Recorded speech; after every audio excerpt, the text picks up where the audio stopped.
تھوڑے بہت. بس ایک چیز کی مجھے ٹینشن تھی, دھوپ نہیں ہے اس میں, ہوا بھی تھی, دھوپ نہیں ہے, تو وہ ایک ٹینشن تھی. تو میں کہتا تھا یار اللہ نے ساری عیاشیاں دی ہوئی ہیں, تو ایک تھوڑی سی اگر ٹینشن دے دی تو کیا ہے, دھوپ کا انتظام نہیں ہے, کیونکہ سن لائٹ میرے لیے میں نہیں بغیر دھوپ کے بغیر گزارا ہوتا.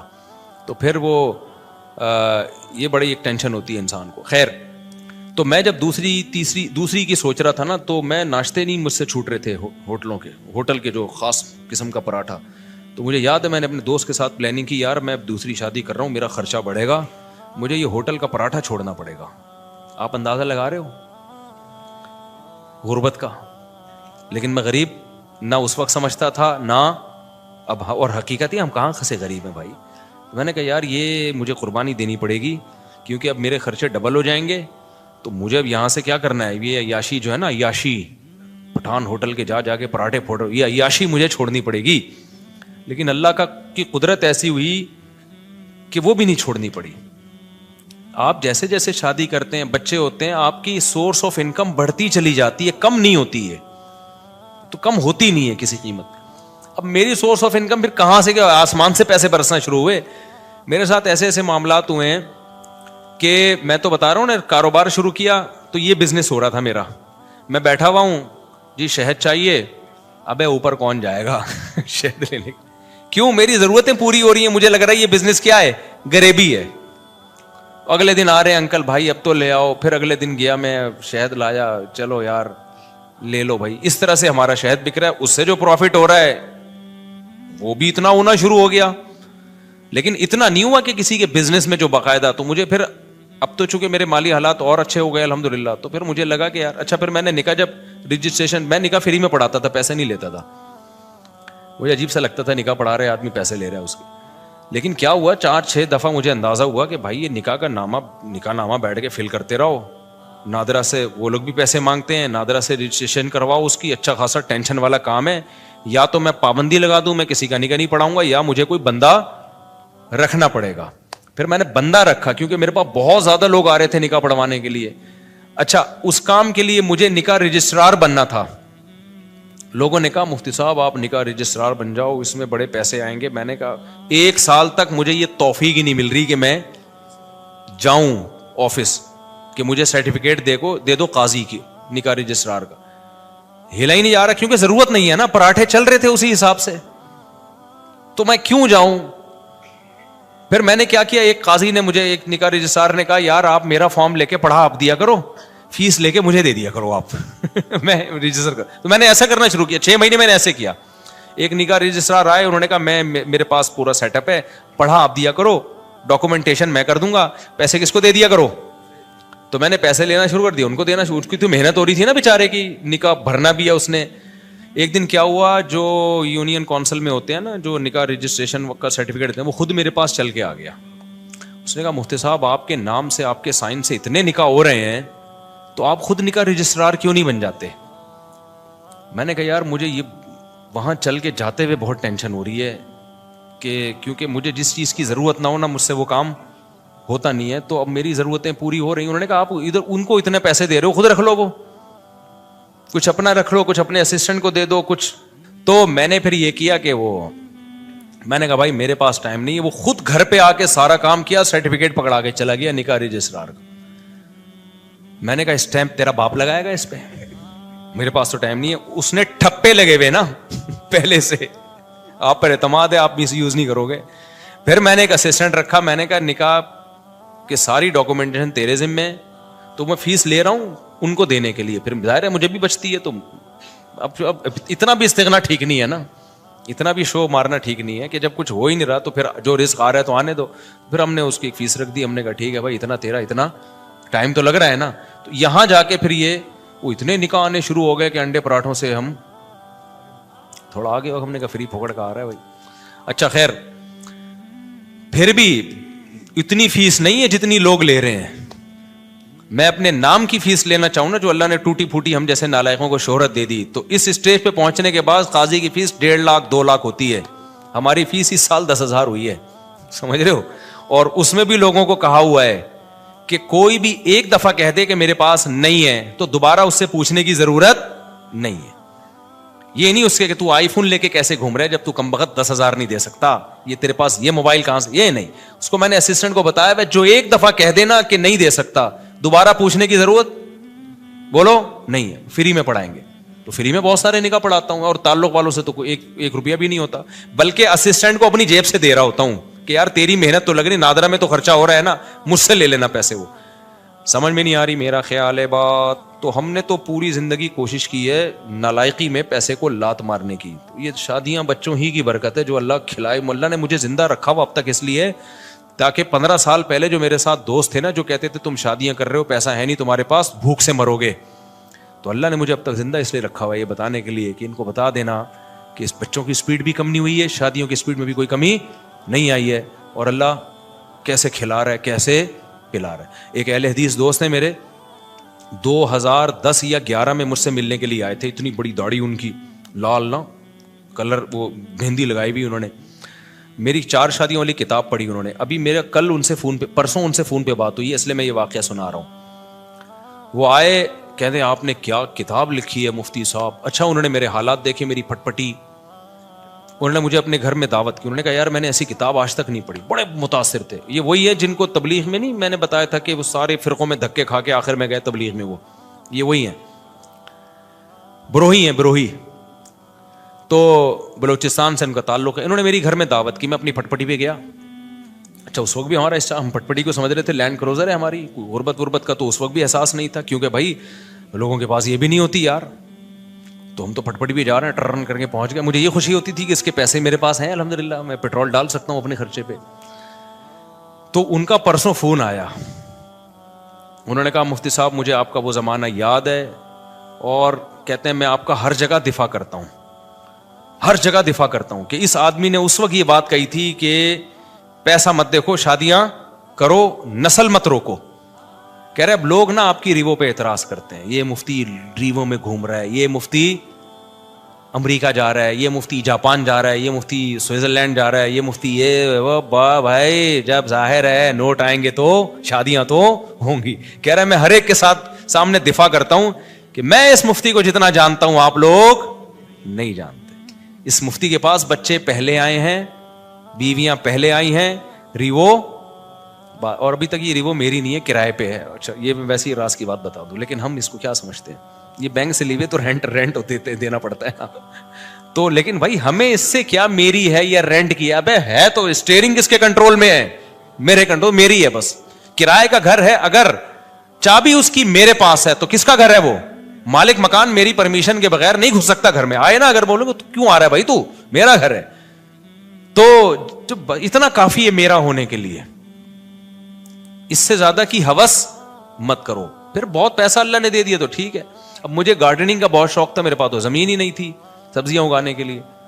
تو اب ایک ہے تو گورنمنٹ ہی کی زمین ہی ہے, لیکن کسی کام کی نہیں ہے, تو ہم نے یہاں پودے لگانا شروع کر دیے. جب تک کوئی چھیڑ نہیں رہا تو ہم اپنی سمجھ رہے ہیں. ابھی میں نے اس کا ولاگ بھی بنایا ہے, لوگ سمجھ رہے ہیں مصطفیٰ کے پاس بڑا ایریا زبردست, حالانکہ وہ گورنمنٹ کی زمین ہے لیکن مجھے اس سے کیا کرنا, جب وہ میرے کام میں سبزی اگا کے مجھے دے رہی ہے, میرے ٹماٹر کا شوق پورا کر رہی ہے, میری بھنڈی کا شوق پورا کر رہی ہے, تو ابے اپنی بھی تو یہی کرتی ہے, اس میں گورنمنٹ تو خوشی ہوگی, اچھا کسی کام میں آ رہی ہے. یہ جو نرسری والے ہوتے ہیں یہ تو فٹ پاتھوں پہ لگا رہے ہوتے ہیں نا, یہ جو فٹ پاتھ پہ نہیں, وہ جو بیچ میں روڈ کے بیچ میں جگہ ہوتے ہیں, گورنمنٹ تو چاہتی ہے اچھا ہے گرینری ہوگی, تو بس وہ اپنی سمجھو اس کو یار. تو مجھے کیا کرنا ہے کہ کاغذ میں میرے نام ہو. بھائی جو چیز میرے استعمال میں ہے وہ کس کی ہے, آپ نے پراٹھا اپنے خرچوں سے خرید کے مجھے اس میں شریک کر لیا, تو یہ پراٹھا کس کا ہے, میرا ہے, مزہ وہی آئے گا اس میں. اب میں نے چونکہ اپنے پیسوں سے نہیں خریدا. ابے تو بے وقوف آدمی ہے, تو کسی اور کے پیسوں سے اگر تو تجھے پراٹھا کھلا رہا ہے, اور تیرا دوست ہے, کوئی بھیکاری بن کے نہیں کھلا رہا, کوئی ایسا نہیں کوئی بعد میں تجھے تانے دے رہا ہو, تو تمہیں تو نوالا پیٹ میں جا رہا ہے نا, تمہاری تو بنیادی ضرورتیں پوری ہو رہی ہیں. اب تمہارے خرچے پہ ہو, کسی اور کے خرچے پہ ہو, تمہیں آم کھانے سے مطلب ہے, تمہیں پیڑ گننے سے مطلب نہیں ہونا چاہیے. تو میرے رب کے مجھ پر احسانات ہیں. جب میں پیدا ہوا تو مجھے ماں بھی ملی محبت والی, باپ بھی ملا محبت والا, بہن بھائی کی نعمت ملی, ابا اماں کھلاتے رہے, اس وقت میرے خرچے پہ نہیں ابا کے خرچے پہ ہم کھاتے رہے, ہمیں کھانے سے مطلب تھا. اللہ نے ہمیں گھر کی چھت بھی دی, ابا کے گھر تھا وہ, میرا گھر نہیں تھا تو مجھے اس سے کیا غرض کہ مجھے تو گھر مل گیا نا جو میری ضرورت ہے. پھر جب ہماری شادی ہوئی دوسری جب ہوئی تو دھکے مار کے گھر سے نکالنے کی کوشش سے پہلے ہی ہم نکل گئے. الحمدللہ ہمیں پتا تھا نکال دیا جائے گا لیکن ہم پہلے ہی نکل گئے. تو لیکن نکالا نہیں ہے, دوسری زیادہ سے زیادہ باتیں نہیں جا سکتی. خیر, تو اب کچھ باتیں آنے میں گھر والے بھی سن رہے ہوتے ہیں, وہ بھائی بھی بول رہے ہیں کہ آپ کیا باتیں کر رہے ہیں. اچھا خیر, تو پھر مجھے ایک گھر کرائے پہ مل گیا تو میری تو مجھے وہی چھت مل گئی الحمدللہ. پراٹھے اسی طرح سے چلتے رہے, کھانا پینا چلتا رہا, اب تک بھی چل رہا ہے. تو میں نے اس لیے کاروبار کو بدتمیزی کے ساتھ کاروبار کیا کہ کچھ ضرورت ہی نہیں پڑ رہی یار. کوئی مصیبت پڑے نا, بھوک لگ رہی ہے, مر رہے ہیں, تو پھر آدمی اخلاص سے کرتا ہے. تو ہماری مہینے کے اینڈ کے بعد نہیں, مجھے اگلے مہینے کی پہلی تاریخ کو میرے ساتھ کیا ہوگا یہ مجھے نہیں پتا ہوتا تھا. تو اب ایسے آدمی کے پاس اگر پیسہ آئے تو اس کا تو دماغ خراب ہو جائے گا کہ نہیں ہو جائے گا, جو اس زمانے کو بادشاہت والا زمانہ سمجھ رہا ہو. تو میرے پاس تو اگر ریوو آ گئی تو میں تو کہہ رہا ہوں یار میں تو پٹپٹی کو سمجھتا تھا کیا یہ جو نہیں ہوتی دھکے والی پٹپٹی. پھر ہمارے پاس جب پیسہ آیا تو ہم نے پھر وہ GTO 110 بھی خریدی. ایسا نہیں ہے کہ وہ پٹپٹ بھی گھومتے رہے. تو جب یہ تو پھر تو اس لیے ہم لوگوں کے مسائل غربت نہیں ہے, ناشکری ہے. آپ نے ایک فرض کیا ہوا ہے کہ میں نے اس لیول تک جانا ہے. میں نے ابے کیوں فرض کر کے بیٹھا ہوا ہے, تو محنت ضرور کر. اللہ دے ٹھیک ہے, نہیں دے تو جو ہے اس پہ سمجھو کہ بہت دیا اللہ نے ہمیں. اور اس سے انسان کی صحت اچھی ہوتی ہے, خوش رہتا ہے تو اور اچھی ہو جاتی ہے صحت, ہر چیز کو انجوائے کرتا ہے. اور جو آدمی بیچارہ دولت کی ٹینشن لے کے بیٹھا, وہ کمبخت دولت بھی اس کے کام کی نہیں ہوتی, اس کو ہر وقت ٹینشنیں کھائی جا رہی ہوتی ہیں. تو خوش رہنا سیکھو بھائی. خوش وہی رہے گا جو کہے گا میرے پاس میری حیثیت سے زیادہ اللہ نے مجھے دیا ہے. جو یہ جس کے دماغ میں کانسیپٹ آ گیا نا تو وہ خوش رہے گا.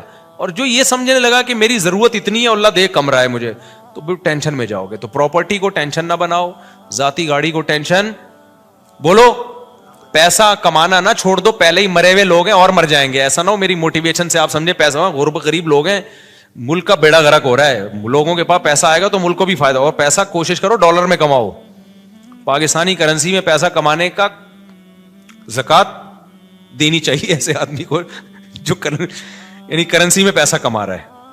تو پیسہ کماؤ ڈالر میں. ہم تو لوگوں کو ترغیب دیتے ہیں باہر سے پیسہ لے کر آؤ. تبھی میں لوگوں کو کہتا ہوں یوٹیوب چینل بناؤ, ولاگنگ کرو, کچھ بھی کرو. ابھی تو میرا ایونٹ تو اسلام آباد میں یہی تو ترغیب دینے کے لیے تھا کہ یہ جو یوٹیوب ہے نا بہترین, یہ جو یوٹیوب کی ارننگ کے جو حرام ہونے کے لوگ کہتے ہیں نا حرام ہے, اس کو تو میں کئی دفعہ دلائل دے چکا ہوں.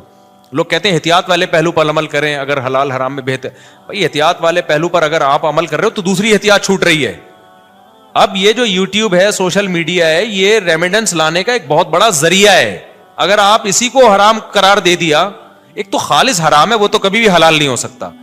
لیکن اگر گنجائش کا پہلو نکل رہا ہے تو لوگوں کو دینا چاہیے, اس لیے کہ ریمیڈنس جتنا زیادہ ملک میں ابھی آئے گا وہ یوٹیوب فیس بک کے ذریعے آئے گا.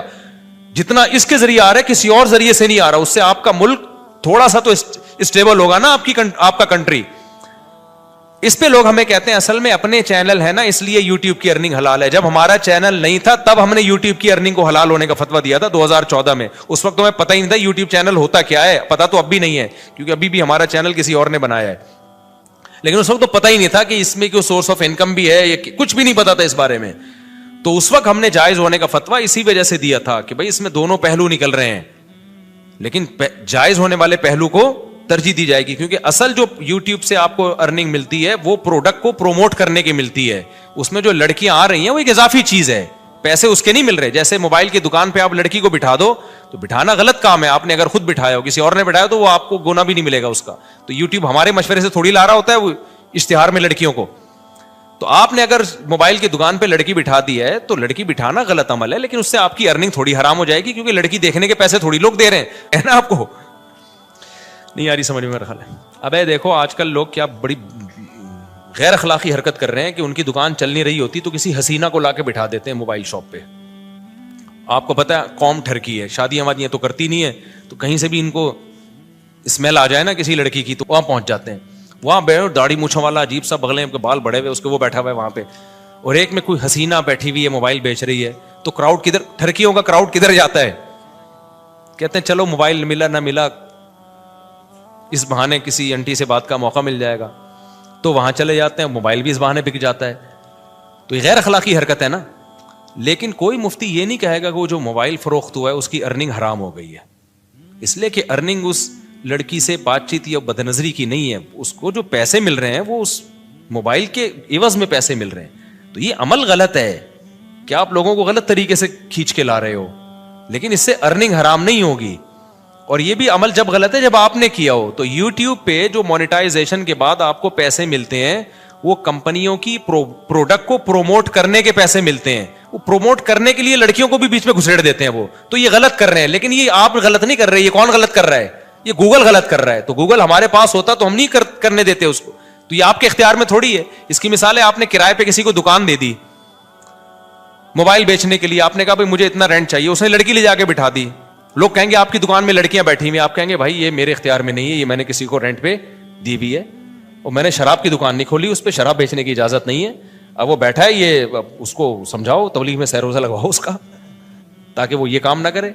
تو یہاں بھی ایسا ہی ہو رہا ہے. اس لیے مفتی کا کام ہوتا ہے, جو مفتیان کرام ہوتے ہیں, ہر پہلو سے فتویٰ دو. ہمارے پاس 2013-14 میں یہ یوٹیوب کی مونیٹائزیشن کے سوالات آئے تھے, اس وقت علماء کا پینل بیٹھا تھا پوری ڈیٹیل کے. اس وقت ہمارا کوئی چینل نہیں تھا, نہ ہمارا ارادہ تھا, اور 2-3 سال کے بعد بھی لوگوں نے بتایا کہ چینل آپ مونیٹائز کر لیں. میں نے کہا چھوڑو یار, ہمیں کیا پیسہ کمانا ہے یوٹیوب, وہی ہمارے تو پراٹھے پورے ہو رہے ہیں. تو پھر بھی نہیں کیا ہم نے مونیٹائز. لوگ کما رہے تھے, ہم نے کمانے دیا ان کو. اس کے بعد پھر یہ جو ایڈمن ہے ہمارے یو ایس اے میں, احمد طالب, انہوں نے 18 میں چینل بنایا, انہوں نے خود یہ مونیٹائزیشن کی ہے. مجھے تو مونیٹائزیشن کا لفظ ہی کئی دنوں کے بعد جا کے یاد ہوا تھا کہ یہ کیا ہوتا ہے. پھر پیسہ بھی انہی کے پاس جاتا ہے. انہوں نے کہا ہم نے وہ لوگ رکھنے, امپلائیز رکھنے چینل کو گرو کرنے کے لیے. تو اگر پھر بھی میں نے بھی بنایا ہو تو اس میں یہ الزام کہ چونکہ اپنے چینل مونیٹائز ہوئے ہوئے, اس چکر میں انہوں نے مفتیوں نے حلال ہونے کا فتویٰ دیا, تو یہ بدگمانی ہے. یعنی مولویوں کو کسی حال میں جو, اگر ہم حرام ہونے کا فتویٰ دیتے ہیں نا, تو پتہ ہے لوگ کیا کہتے ہیں, اب یہ ان کو تو کیا, ان کی تو چارج, ان کے تو نکاح پڑھا کے پیسے آ رہے ہیں نا, ان کے تو ہدیے نذرانے مل رہے ہیں, قوم جائے بھاڑ میں, ان کو بس حلال حرام کی. تو لوگ یہ باتیں کرتے, حلال ہونے کا فتویٰ دیا, اصل میں اپنے چینل کھل گئے ہیں نا ان لوگوں کے, اس لیے یہ کر رہے ہیں. تو وہی ہے, ملامتی فرقہ ہے مولوی تو کسی حال میں. اور کچھ مولوی ایسے ہوتے بھی ہیں, 2 نمبر بھی ہوتے ہیں, لیکن ہمارے ہاں جو فتویٰ دیا گیا ہے وہ اس کسی لالچ کی بیس پہ نہیں دیا گیا. اور میں اور مزید آپ کو ایک احتیاط, ہم نے فتویٰ دیا اس کی مونیٹائزیشن کے جواز کا, لیکن جب ہمارے ایڈمن احمد بھائی نے میرے چینل کو مونیٹائز کیا ہے نا, تو میں نے کہا اس میں میں دوسرے علماء سے بھی فتویٰ لوں گا, اپنے بارے میں میں اور احتیاط کروں گا. ہم نے دوسروں کو تو جواز کا فتویٰ دیا ہے, لیکن اپنے بارے میں اپنی فتوے پر عمل کروں نہ. تو جو ایکسپرٹ مفتیان کرام ہیں, جو مجھ سے بھی زیادہ ایکسپرٹ ہیں, آدھا 1-1 گھنٹہ میں نے بیٹھ کے ان سے پھر اس پہ ڈسکشن کی ہے کہ بھائی اور بھی جتنے پہلوؤں کے لحاظ سے اس پہ غور کیا جا سکتا ہے. تو یہ بات کہاں سے چلی تھی؟ تو یہ مجھ سے پوچھ رہے ہیں کہ پیسہ کمانے کا طریقہ. تو میرے پاس تو ایک ہی طریقہ ہے, شادیاں کرو, بچے اسپیڈ سے پیدا کرو, جب ضرورت بڑھے گی تو رزق کے دروازے بھی بڑھ جائیں گے. لیکن ایسا ہے نہیں, بچے بھی اسپیڈ سے پیدا کرو, رزق کمانے کی کوشش بھی کرو. آپشنل ہمارے ساتھ ایسا ہو گیا کہ ہم نے رزق کو لات ماری, پھر بھی رزق آ گیا. لیکن اللہ کا قانون یہ نہیں ہے. قانون اللہ کا یہ ہے کہ آپ کو شادی بھی کرنی ہے اور کمانے کی فکر بھی. میرے ساتھ شاید اس لیے بھی ہو گیا ہو کہ ہم تو دین کی خدمت کے لیے, میں نے وقف کیا اپنے آپ کو کہ یار ہم ساری زندگی دین کی خدمت کریں گے. تو شاید اللہ کی کوئی رحمت ہو گئی ہو کہ چلو یار ایک بندہ دین کی خدمت میں لگا ہوا ہے, اور عبرت کا نشان نہ بن جائے کہیں 4 شادیوں کے بعد سارا فلسفہ ہی دفن ہو جائے شاید. اور یہ بھی ڈھیل بھی ہو سکتی ہے اللہ کی طرف سے, استدراج بھی, کہ اللہ تعالیٰ میرے کسی عمل سے ناخوش ہوں, اللہ بچائے ایسی بات سے. لیکن بہرحال اللہ کہ ٹھیک ہے ابھی کھا لے بیٹا, تجھے پکڑوں گا میں, اللہ بچا کے. یہ بھی ڈر لگتا ہے ہمیں. تو یہ بہت سارے ہو سکتے ہیں, لیکن جو شریعت کا اصول, قاعدہ اور ضابطہ ہے کہ جیسے نماز پڑھنا فرض ہے, رزق حلال کمانا اور اس کی کوشش کرنا بھی اسی طریقے سے فرض ہے. تبھی میں ان دنوں میں بھی تعریف کے طور پر یہ باتیں نہیں کرتا تھا. میں کہتا یار یہ میں نالائق ہوں, مجھے کرنا چاہیے. جب میرے بچوں کی اسپیڈ اسی اسپیڈ سے پیدا ہو رہے ہیں تو مجھے ان کے فیوچر کی فکر کرنی چاہیے, کچھ کاروبار کرنا چاہیے, کچھ جو ہے نا کمانے کی فکر کرنی چاہیے. تو یہ فکر کرنا فرض ہے. ایسے توکل جائز نہیں ہے کہ ہاتھ پہ ہاتھ رکھ کے بیٹھے رہو کہ چیچو کے پراٹھے کا خرچہ پورا ہو رہا ہے, تو کل جب غربت آئی نا تو پھر بہت بڑی مصیبت کھڑی ہو جاتی ہے. 4 بیویاں مل کے تمہیں چترول لگائیں گی پھر صحیح بات کہ دکان پکوڑوں کی اور باتیں. تو ایک بھی شادی کر رہا ہے اور ایک بھی شادی غربت میں بڑے مسائل کھڑے ہو جاتے ہیں. ایک غربت اللہ کی طرف سے ہوتی ہے, بھائی آپ نے کوشش کی پھر بھی نہیں ہو رہا, تو اس میں تو انسان صبر کرے. ایک اپنی حماقت سے ہوتی ہے, وہ خطرناک ہے, وہ خراب ہے. آج کل جو زیادہ تر غریب ہے نا, ہم وہ اپنی حماقتوں سے ہیں. باقی یہ جو بھائی نے پوچھا ہے پیسے کمانے کا طریقہ, تو بھائی ماہر لوگوں سے پوچھیں آپ یہ دیکھیں آپ کے اندر کیا قابلیت ہے. ایک اہم بات, ابھی جو اسلام آباد میں گئے نا, ایک بڑے بڑے یوٹیوبرز آئے ہوئے تھے, ایک یوٹیوبر نے بڑی پیاری بات کی, ادھر ملیر کینٹ کے تھے وہ. انہوں نے کہا کہ یہ جو بھی پیسہ کمانے کی کوشش کرتا ہے نا, اور وہ چاہے کہ پہلے دن میں آ جائے گا, وہ کبھی بھی کامیاب نہیں ہوتا. آپ تسلی کے ساتھ, محنت کے ساتھ جو آپ کے اندر صلاحیت ہے وہ کرتے رہو. ہم میں سے ہر شخص 2 دن میں کروڑ پتی بننا چاہتا ہے, تو اس سے ڈپریشن کے علاوہ کچھ بھی حاصل نہیں ہوتا. جواری بن جاتے ہیں 2 دنوں میں کروڑ پتی, جوا کھیلنے والے, لیکن 2 دنوں میں پھر وہ بھکاری بھی بن جاتے ہیں. تو وہ جوئے والا طریقہ ہے, حلال طریقے سے ایسا بہت ہی کم ہوتا ہے.